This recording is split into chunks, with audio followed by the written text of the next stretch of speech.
Adult men and women walk down a narrow Florentine street, pressing rags soaked in vinegar to their faces. Behind them, heavy shutters slam shut one after another, and nails are hammered into door hinges so that no one can enter or leave. Upside-down troughs and broken buckets lie scattered around the wells.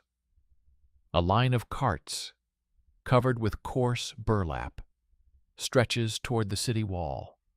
Sometimes an arm hangs out from under the fabric. Sometimes the pale edge of a bare foot is visible. The smell of smoke, rotting fabric, and lime hangs over the city. These people are not going to a festival, but fleeing the plague. And years later, the imaginary society that will settle in the country house will turn into a book that will be considered dangerous, necessary, and forbidden at the same time. Greetings to everyone listening to this analysis. Write in the comments which city and country you are watching this video from and how this book or its legend came to you. I wish you a calm but attentive listening experience, because we will be talking about how the desire and fear of death are intertwined in one text, and how chains of prohibitions, indexes, and moralizing have been built around it for centuries. To understand this, we must first see mid-14th century Florence, not as a postcard, but as a nervous, overloaded organism. It is a city of banking houses, exchange offices, and wool workshops. In shops and offices lay heavy books, where debts, interest, and fines were recorded in neat handwriting. The same registers recorded marriage contracts, the size of dowries, sums paid for breaking vows, and inheritance disputes. In such a city, the human body becomes part of a calculation. The stability of entire families and neighborhoods depends on who the merchant's adult daughter will marry, who will inherit the shop after her father's death, and who will take on the debts. Official medicine is based on university treatises compiled from ancient and Arabic authors. Illnesses are explained by polluted air, heavenly influences, and an imbalance of bodily fluids. A doctor may advise changing one's lifestyle or diet and avoiding contaminated wind, but treatment methods are limited to bloodletting, herbs, poultices, and prayers. At the same time, there is the world of folk religion, processions, penitential marches, self-flagellation, and vows to shrines. Preachers constantly repeat that illnesses are caused by sins, that debauchery and greed provoke the wrath of heaven. This creates a habit of seeing other people's pleasures as a threat to the entire city. When the plague strikes in the mid-14th century, this moral construct crumbles. The notes of contemporaries show how quickly the familiar structures collapse. The poor and the rich die, as do those considered pious and those whispered about as dissolute. In some neighborhoods, entire families died out. Houses stood open because there was no one to close the doors. Funeral services could not cope. Bodies were placed in common pits, sprinkled with lime, sometimes without even recording their names. The clothes of the dead are burned or hastily sold for next to nothing. Panic gives way to cold necessity. The authorities decide who will be the guardian of the surviving children, how to redistribute the property of the deceased, how to write off or collect debts. There is no romance in these decisions, only fear of the collapse of urban order. Giovanni Boccaccio grows up in this atmosphere. He is not an aristocrat or a monk, but a man from a family of merchants and notaries. His origins are said to be illegitimate, which makes him even more dependent on his father's decisions and the will of the city. In his youth, he encounters commercial matters, then legal texts. This means that he can read not only poetry, but also contracts, wills, and court records. He sees how sums of money coexist in documents with remarks about behavior, honor, and broken vows. When the plague sweeps through Florence, he observes both human horror and how this horror is transformed into numbers, articles, and orders. A few years later, he creates a book that will be called the Decameron. Formally, it is a collection of 100 novellas linked by a frame story. A group of adult men and women leave a city ravaged by the plague for a villa outside its limits and spend 10 days there, telling stories every day.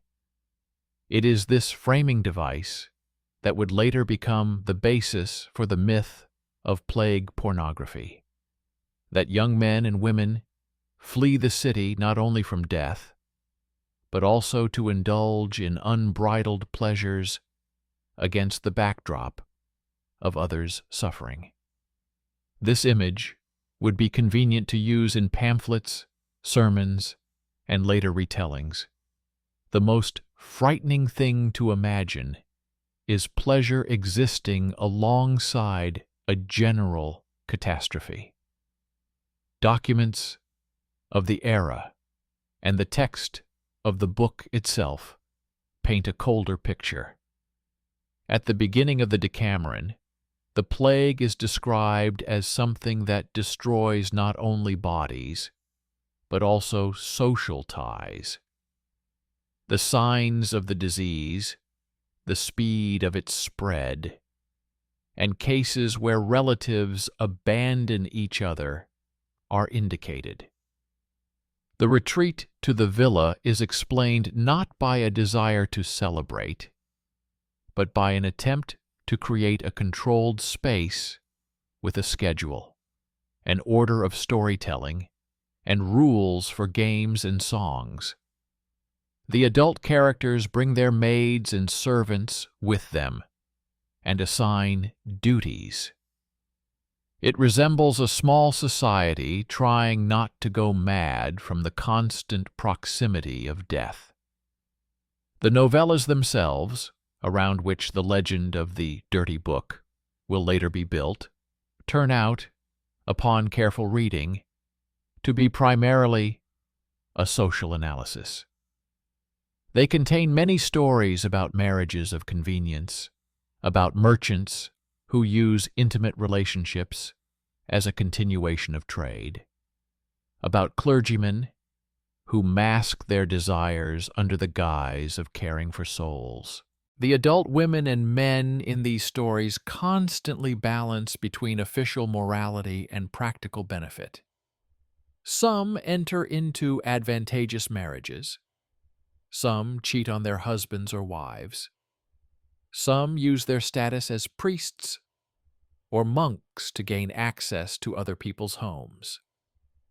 But almost everywhere, the focus is not on the description of bodies, but on the assessment of risks, punishments, possible payments, and the threat of losing reputation and property.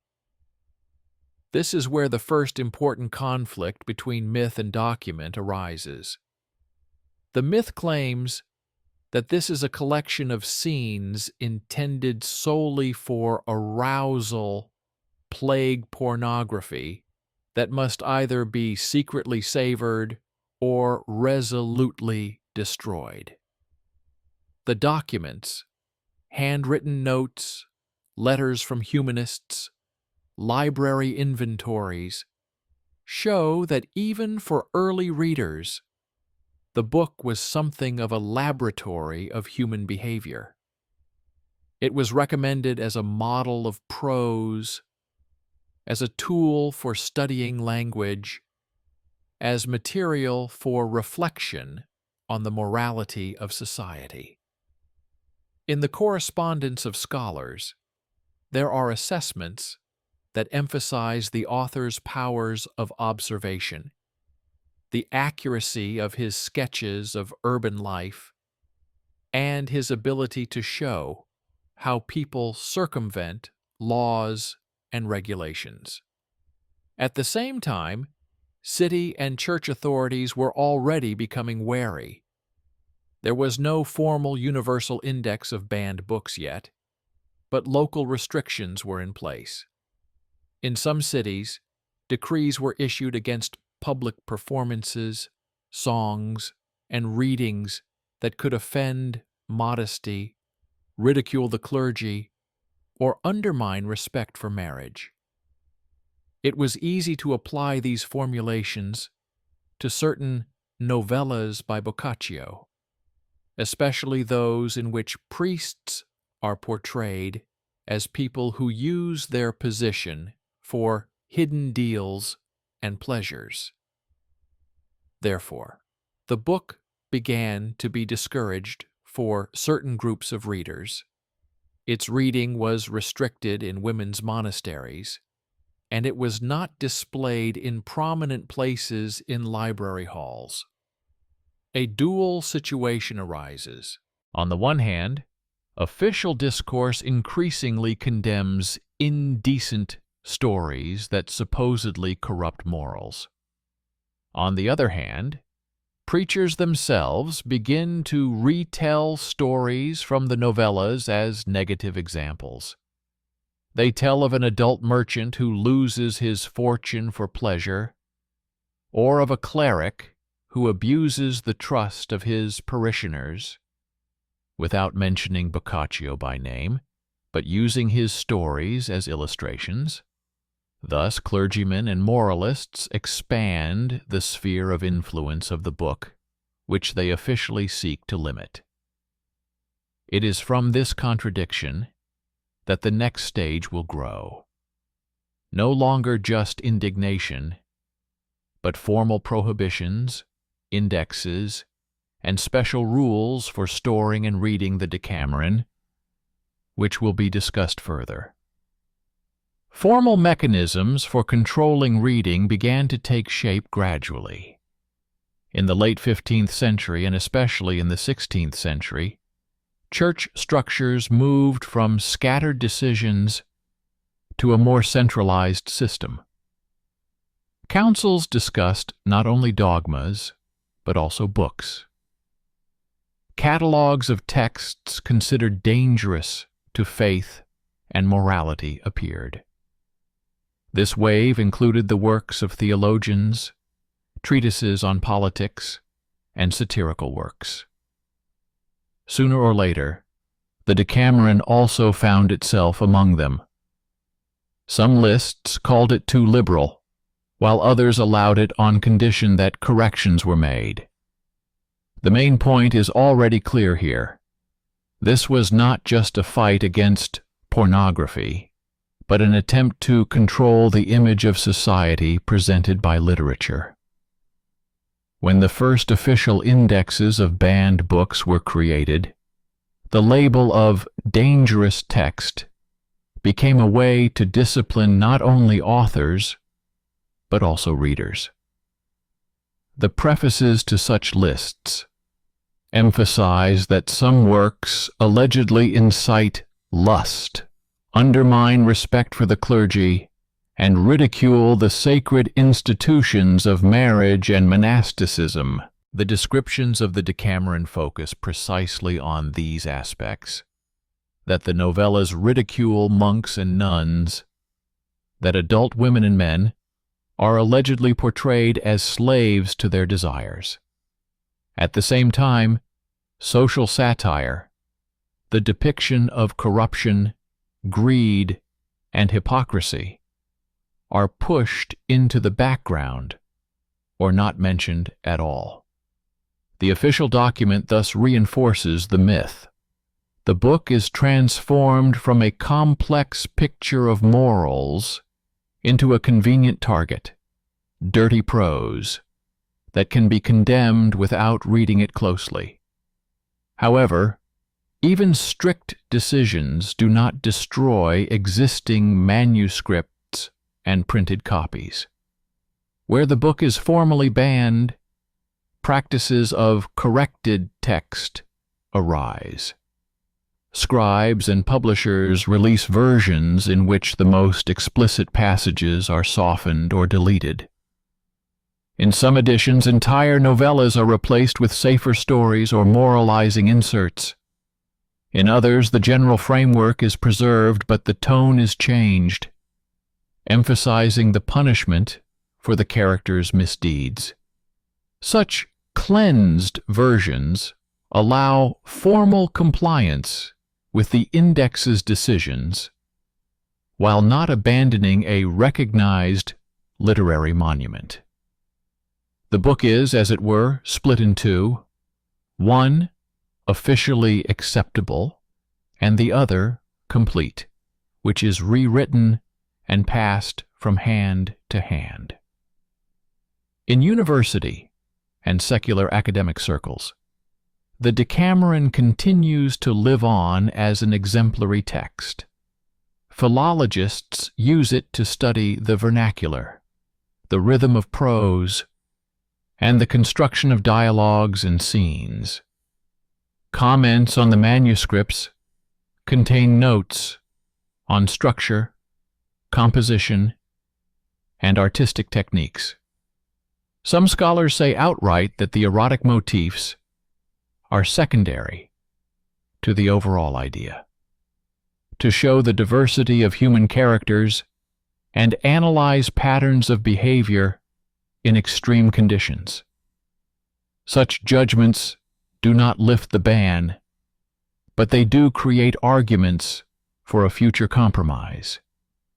The idea arises that the book can be left as an object of study for the educated, keeping it under lock and key from wide reading. Meanwhile, in cities where public morality statutes are in force, the fight against reading aloud continues. Some statutes explicitly prohibit stories and songs that could arouse indecent thoughts or cause laughter at the clergy. Not only Boccaccio's works are targeted, but also lesser-known local authors, theatrical productions, and street performances. City authorities impose fines for corrupting performances, sometimes punishing not only the performers, but also the owners of the houses where the audience gathers. The minutes of such cases sometimes reveal plots recognizable as reworked novellas from the Decameron. This means that the book continues to live on in oral tradition. It is retold, reworked, and woven into local stories. Clergymen occupy a special place in the book's underground existence. The official line requires them to condemn questionable stories and warn their flock against reading them. But those who have received an education and have access to libraries often become acquainted with the text precisely as a model of literature.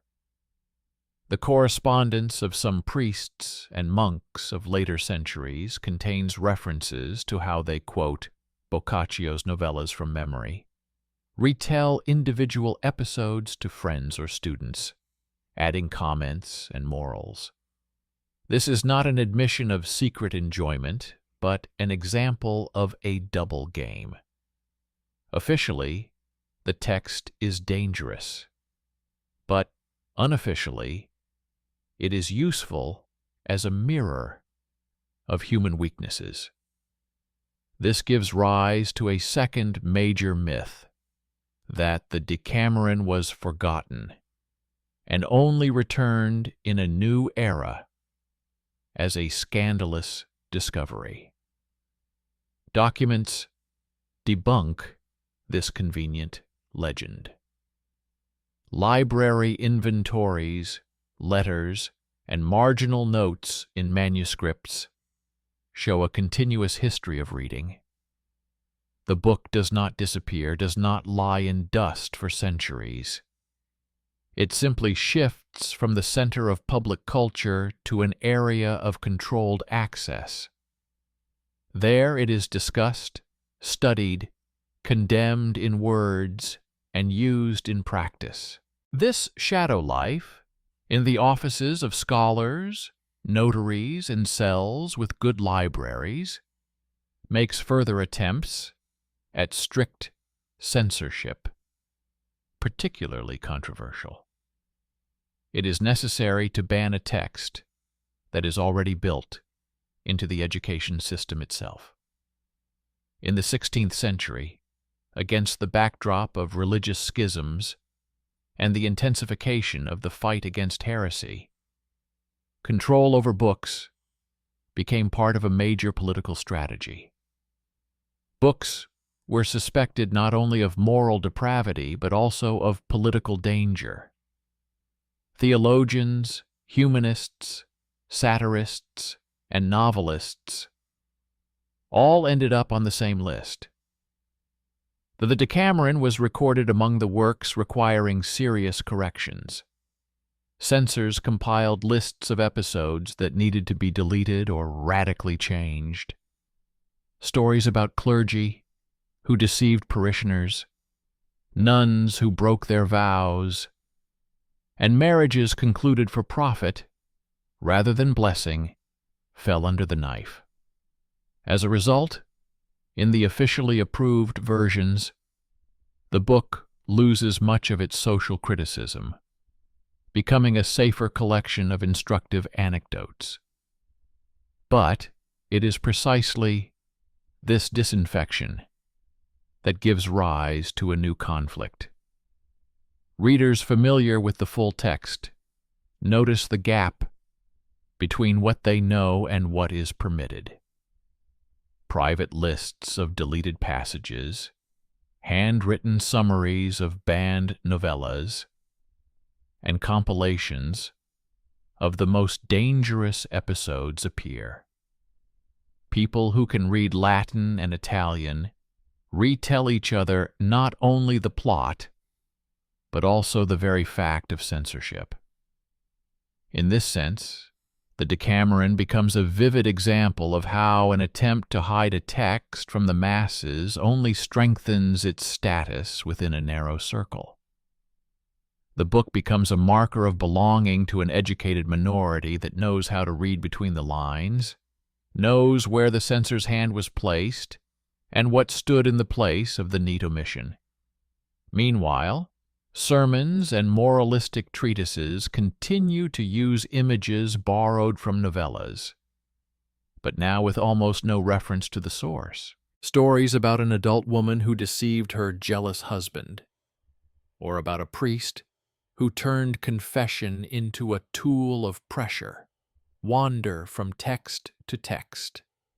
They are presented as examples of sinful behavior, as illustrations of human cunning. In these retellings, the erotic component is smoothed over, and the emphasis shifts to punishment, repentance, and retribution. But the very structure of the plots, developed by Boccaccio, remains recognizable. Thus, church rhetoric unwittingly reinforces in the collective memory what it officially seeks to conceal. The second conditional fragment of this story shows how the myth of plague pornography clashes with the reality of documents. indexes, corrected editions, library catalogs, private correspondence. Behind the loud accusations of debauchery lies a more pragmatic logic of control. It is not just scenes of desire that are banned, but the very possibility of speaking openly about how power is structured, how it exploits bodies, status, and the fear of death. In the next movement of this story, it is precisely the clash between official prohibition and live reading that will lead to a strange compromise in which the Decameron will be recognized but confined within a framework, permitted for scholars, but unsafe for the public square and for the community reading aloud. From this compromise, for scholars, but not for the public, gradually grows the next stage of the book's existence, in which the decisive role is played not by the copyist, but by the printing press. At the end of the 15th and in the 16th centuries, when printing became widespread, any text that once reached a printer could be reproduced in tens and hundreds of copies. For the authorities, this turned into a new problem. Manuscripts were easier to control than bookshops. Cities, especially large centers such as Florence, Venice, and Rome, became hubs through which batches of books, leaflets, and cheap editions passed. Among theological treatises, chronicles, and legal commentaries, Boccaccio's novellas appeared more and more frequently. Printers quickly realized that the scandalous reputation of some of the texts worked as advertising. On the covers and in the prefaces, they could cautiously hint at the boldness of the content, emphasizing that these were classics of the language, known to all educated people. Formally, they complied with censorship requirements by printing revised versions, but in practice, they often left a little more than was prescribed. In some cities, this is done under the patronage of influential patrons. In others, semi-legally, hoping that the batch of books will be sold before the authorities intervene. Documents record cases where the print run was confiscated and the printer was summoned for questioning not only for heresy, but also for violating the norms of decency. Readers are also changing. While early handwritten copies were expensive and accessible only to a narrow circle, printed books, especially in smaller formats, are becoming more accessible to wealthy townspeople. Home libraries appeared where the Decameron was not placed next to theology, but between collections of poetry and historical writings. In the inventories of the deceased's property, there are notes about several copies. One more expensive, decorated, the other simple, clearly intended for personal reading. Sometimes it is indicated that certain volumes are kept in a locked room or chest.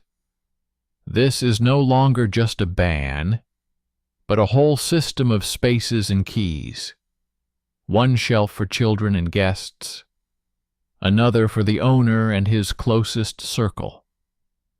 In urban life, books are woven into the practice of reading aloud. Evening gatherings of adult friends, family get-togethers, meetings in the homes of craftsmen and notaries become spaces where stories are told. Often, they are retold from memory, without naming the source. Sometimes, the entire novella is read, replacing the most risky phrases with more vague hints. An oral, filtered version of the Decameron emerges, where the erotic component is softened, while social satire and comedy remain. It is these retellings that are easier to get past censorship. They become common stories whose origin is difficult to trace. At the same time, clergy and moralists continued to perceive the book as a threat. In moralistic treatises of the 16th and 17th centuries, there are arguments that novellas about desires and deceit allegedly encourage listeners to imitate them. The authors of such texts argue that even if the story ends with the punishment of sinners, the very detailed description of their fall is dangerous. Examples are given that are clearly inspired by Boccaccio's plots. An adult man who uses his religious office as a cover, or a woman who uses cunning to deceive her jealous husband. But instead of analyzing the social role of such stories, there is a direct demand to restrict access to them.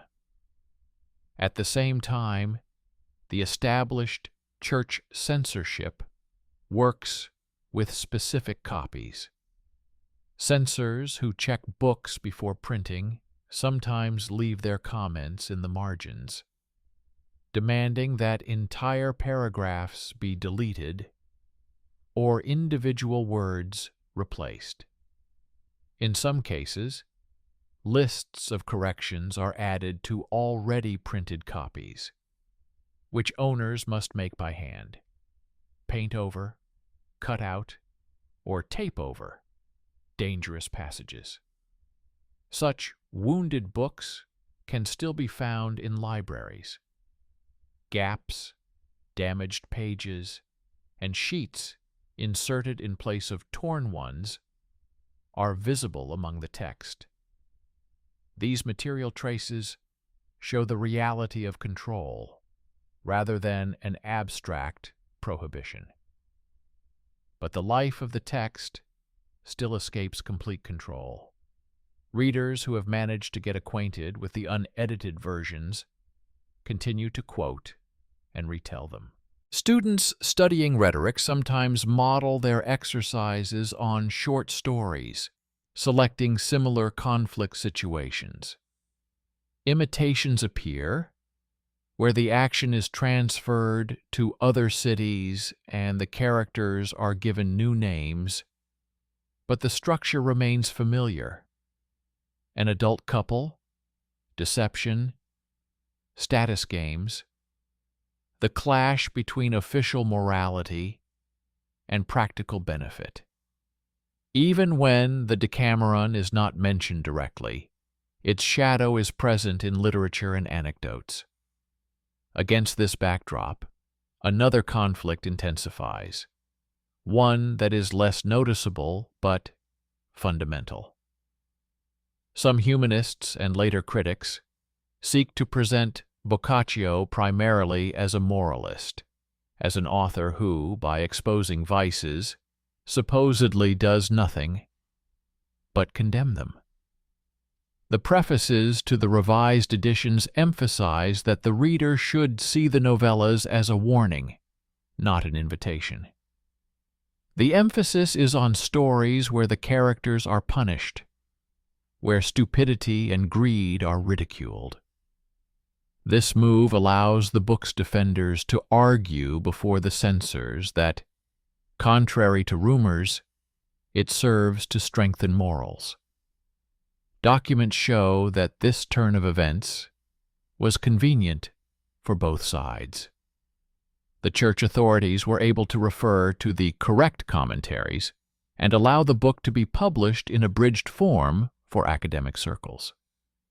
The humanists saved a text that was important to them, albeit at the cost of distorting its polyphony.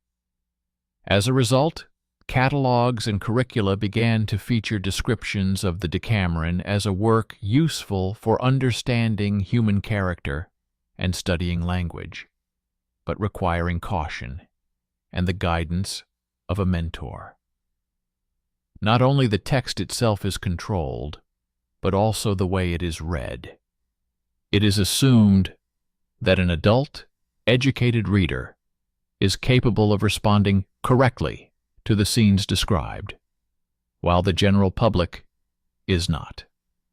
Meanwhile, documents continue to appear in city archives that reflect the real social tensions described by Boccaccio.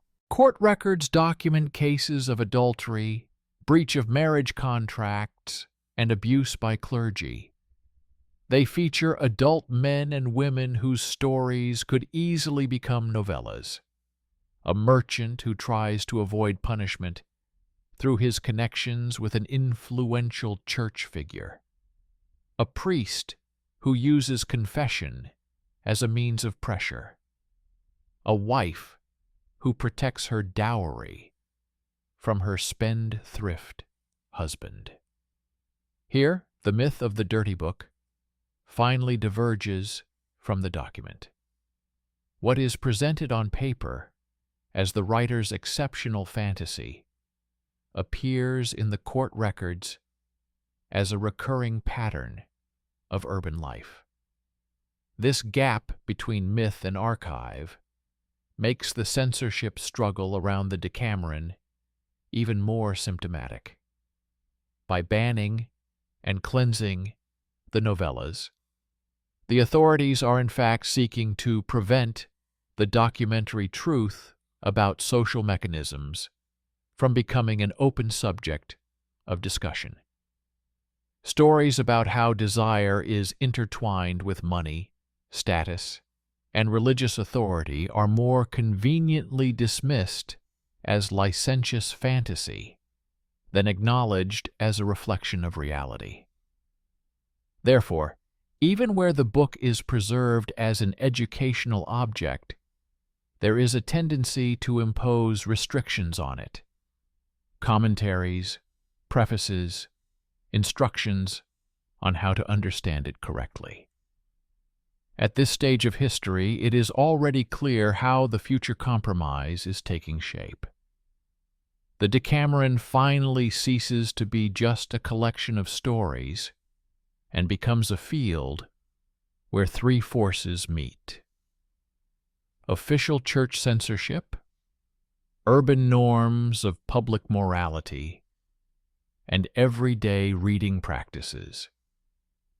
Indexes and statutes fix one level, marginal notes and home inventories another, and oral retellings and imitations a third. Between them, there is a slow but persistent struggle over who will determine what is pornography and what is an experiment in morality, where the line between debauchery and social diagnosis lies. This struggle will become particularly acute when new political regimes and new ideologues enter the fray and try to use both the book itself and the controversies surrounding it for their own purposes. In new political regimes, the book becomes a convenient indicator of how the authorities relate to the past. Absolute monarchies and states that build their identity on the idea of a special mission use the legacy of the Renaissance in different ways. Some emphasize the greatness of the ancients and humanists, while others view everything associated with pagan freedom with suspicion. The Decameron finds itself at the center of this divide. Some see it as evidence of former licentiousness, which must be countered with strict morality, while others see it as a monument to national literature that cannot be erased from history.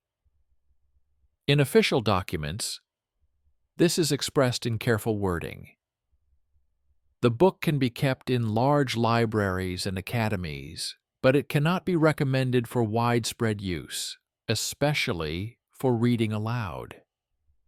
A special access regime is being established in universities and academies. Catalogs now include notes stating that copies of the Decameron are only available with special permission for work under supervision or within the scope of a specific course. Librarians keep separate lending logs, recording the name of the scholar, the date, the time, and sometimes the purpose of the request. It is like a medical record for the text. Everything that is done with it must be reflected in the paperwork. At the same time, in letters and reviews, researchers write about the book as a key to understanding the Italian language, urban life, and the mentality of the merchant elite. External control and the internal need to study the text coexist and feed off each other. At the same time, a new myth is forming in secular culture. For some of the educated public, the Decameron becomes a symbol of the free Renaissance, an era when it was supposedly possible to talk about the body and desire without shame. In treatises and essays of later centuries, the lively Italy of the 14th century began to be contrasted with the suffocated morality of the present day. Boccaccio was wrapped up in romantic packaging. An author who supposedly laughed at death, wrote about pleasure in the darkest hour of the plague, and challenged church dogma. This image is convenient for those who want to use the book as a symbol of cultural resistance, but it has little to do with the actual structure of the novellas and their documentary background. The archives run counter to this romanticization. Chronicles, wills, court records, and medical treatises record the same world as the Decameron, a world where the plague destroys lives, where adult men and women try to protect their property, reputation, and minimal stability. There is no celebration on the bones. There are endless attempts to survive in conditions where disease, war, famine, and religious conflicts constantly recur. Against this backdrop, the sexual intrigues, deals, and deceptions described by Boccaccio seem not like unbridled fantasy, but rather as a way of showing how money, status, and power are packed into the human body. The myth of a feast amid the plague clashes with a document in which the same period is described in lists of the dead, amounts of debt, quarantine decrees, and decisions on the division of property. The next twist is linked to the development of philology and critical history. When researchers began to systematically compare texts with documents of the era, the Decameron moved beyond the realm of purely moral disputes. It came to be viewed as a source for social history. It was used to study details of everyday life, models of behavior, ideas about marriage, dowries, and the role of clergy in urban life. Articles and monographs appeared in which individual novellas were compared with real court cases, finding parallels between fictional plots and specific regulations. This does not justify the actions described, but shows them as part of a common field, the very field where the body and desire are used as resources. It is at this moment that the myth of pure pornography begins to crack, not only in academic circles, but also among the educated public. Publications appear with detailed commentary explaining legal terms, economic realities, and religious contexts. Readers are shown that behind the joke about a cunning wife or a greedy monk lie situations recognizable to the 14th century. Disputes over the right to dispose of dowries, conflicts between city authorities and the church, attempts to circumvent strict marriage rules, then scenes that were previously either condemned or relished begin to be perceived as material for understanding how control over the body is organized. But at the same time, a new filter emerges. In order to reconcile old prohibitions with new interest, some publishers and critics promote the idea of correct reading. They emphasize that the book is intended for adult, educated readers who can see not only its outward boldness, but also its deep moral structure. The prefaces state that Boccaccio's stories allegedly always show the consequences of sin, that laughter at clergymen and rich merchants serves to purify society. This emphasis extends to educational programs.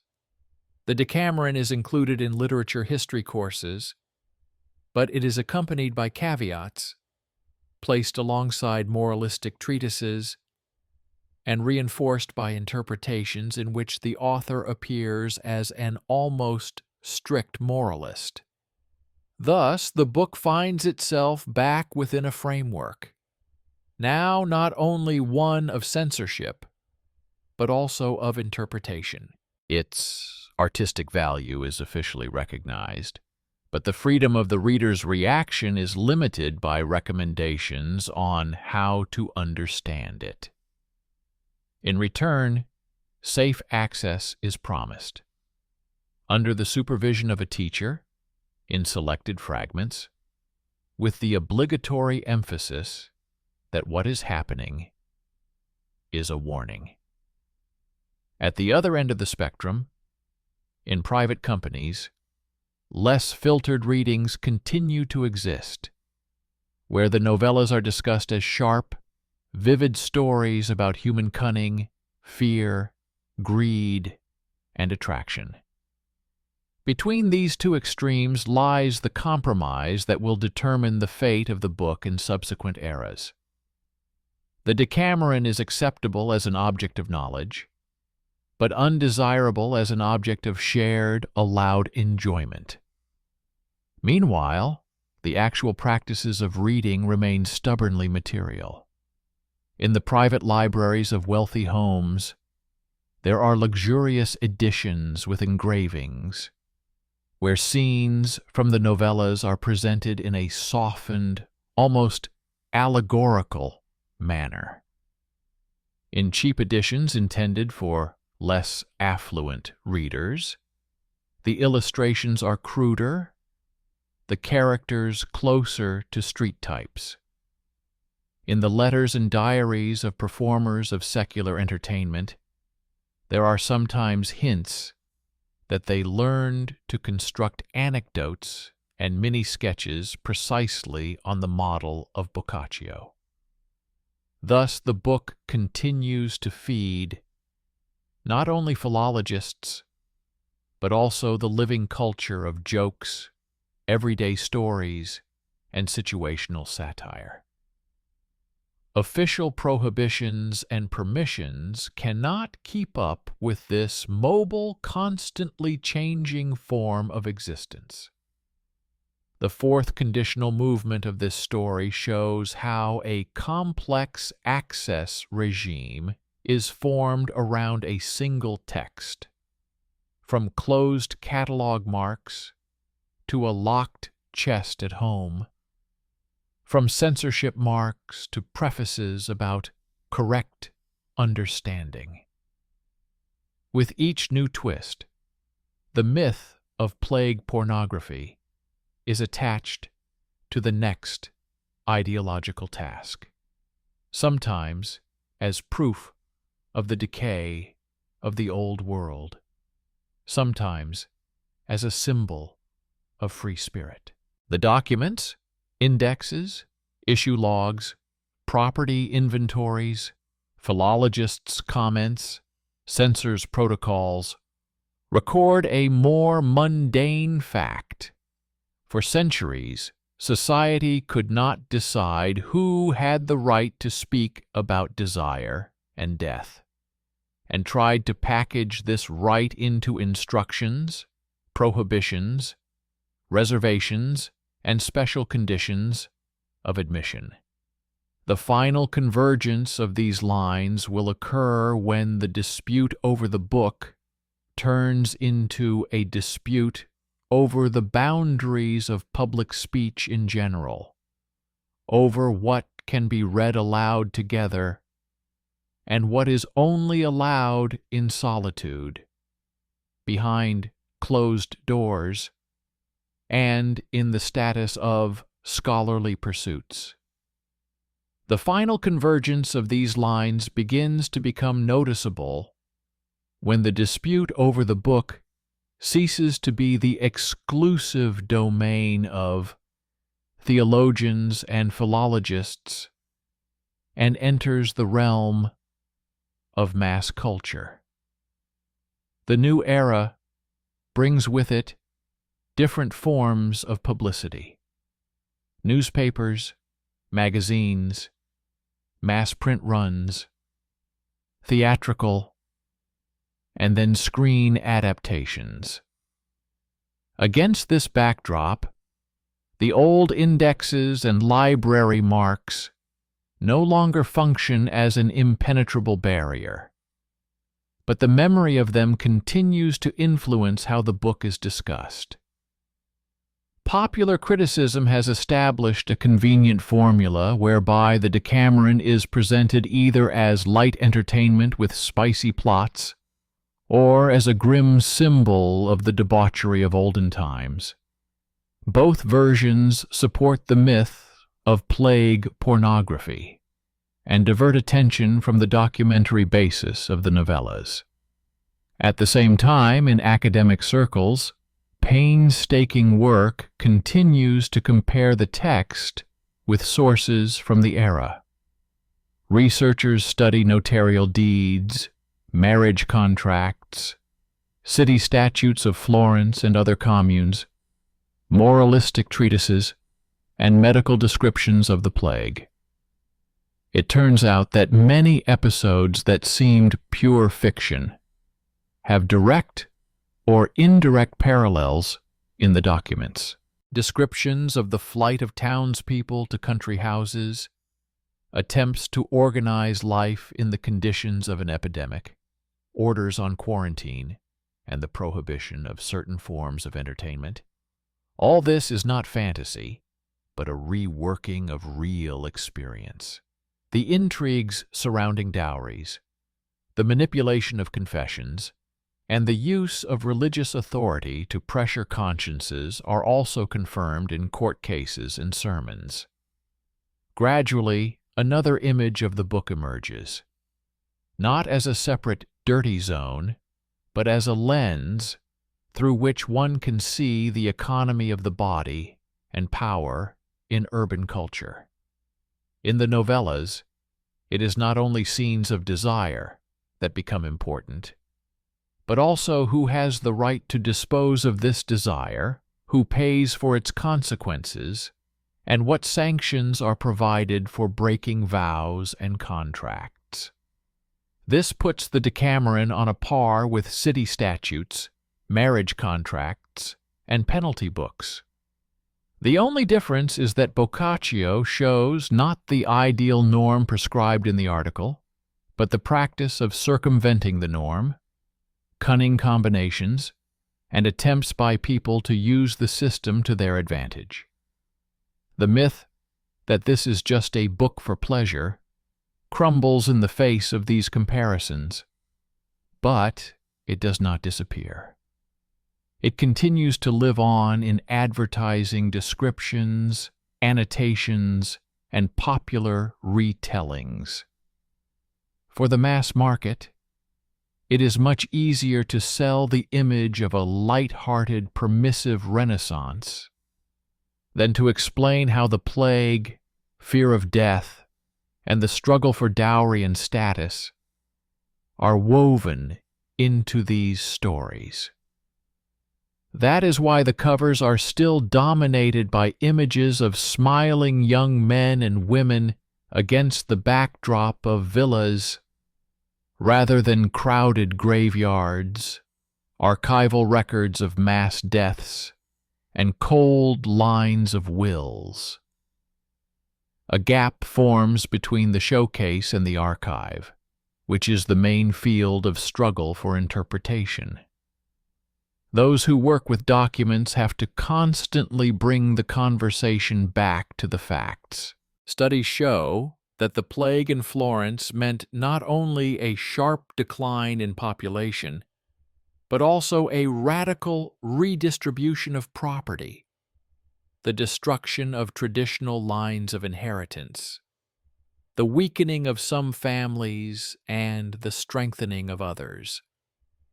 In such an environment, relationships between adult men and women are regulated not only by sermons, but also by contracts. Marriage, adultery, secret unions, and broken vows all have direct consequences in the form of losses and gains. When Boccaccio brings merchants, clergymen, city ladies, and their entourage onto the stage, he actually shows how resources are redistributed through the body and desires. This does not make the characters' actions more moral, but it does remove them from the realm of exceptional debauchery and place them within the realm of repeatable social mechanisms. The compromise, which has been mentioned so many times in the documents, is ultimately formulated quite harshly. The book ceases to be subject to a total ban, but remains confined to a certain social status.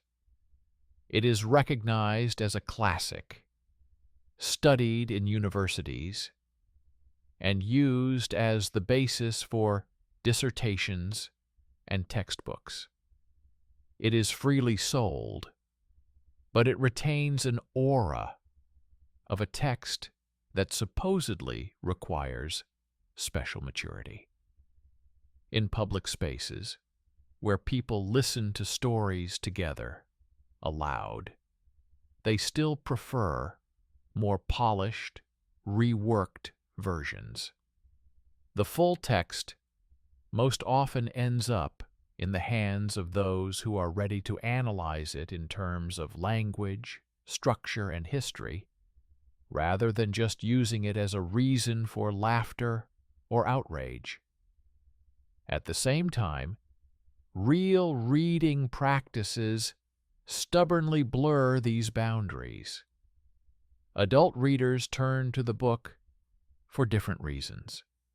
Some are really looking for spicy plots, fueled by the centuries-old reputation of the scandalous text, while others want to understand how people in the past experienced the catastrophe, what happened in their homes and bodies between outbreaks of disease and sermons on repentance. Some come to Boccaccio through other authoritative sources, in which the Decameron has already been quoted and incorporated into a chain of interpretations. Thus, the very act of reading becomes part of the history of control. A person either submits to a ready-made cliché or goes beyond it, comparing myth with document. Against this backdrop, the role of human decisions is particularly clear. It is not an abstract church or an impersonal society that turns the book into either a model or a threat, but specific people. Censors who make notes and tear out pages, printers who risk printing a slightly more complete version, librarians who hide the volume in a separate cabinet, teachers who include or exclude the novellas in their courses, readers who either agree with the imposed image of a dirty book or discover for themselves the chronicle of city life hidden behind the jokes. Each such choice, small in itself, adds up to what is later called the official fate of the text. The final paradox is that it was precisely the attempts to drive the Decameron into the niche of secret, shameful reading that made it one of the most studied and commented on works. The myth of plague pornography proved too convenient for both moralists and those who wanted to demonstratively break taboos.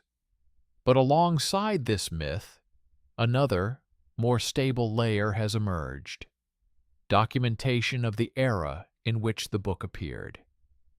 Chronicles, wills, court cases, city statutes, medical notes, and notarial records confirm that stories about desire and deception were born not on the edge of someone else's suffering, but at its very center, as a way to see how power and money pass through bodies, through marriages, through someone's willingness to risk themselves for profit or fleeting intimacy. Thus, the confession of this story is not about justifying or condemning Boccaccio, but about showing how society has tried for centuries to tame its own fear of the combination of death and desire. It creates indexes, censorship lists, instructions on proper reading, dividing people into those who can be trusted with the full text and those who must be shielded from it. But each time, there remains a gap between myth and document, through which reality seeps. People continue to read, compare, and recognize themselves and their times in stories about a distant plague. The final outcome here is not the victory of one side or the other, but the fact that the book remains on the border between different modes of control, reminding us that talking about the body and death aloud will always be an act of choice: personal, institutional, political.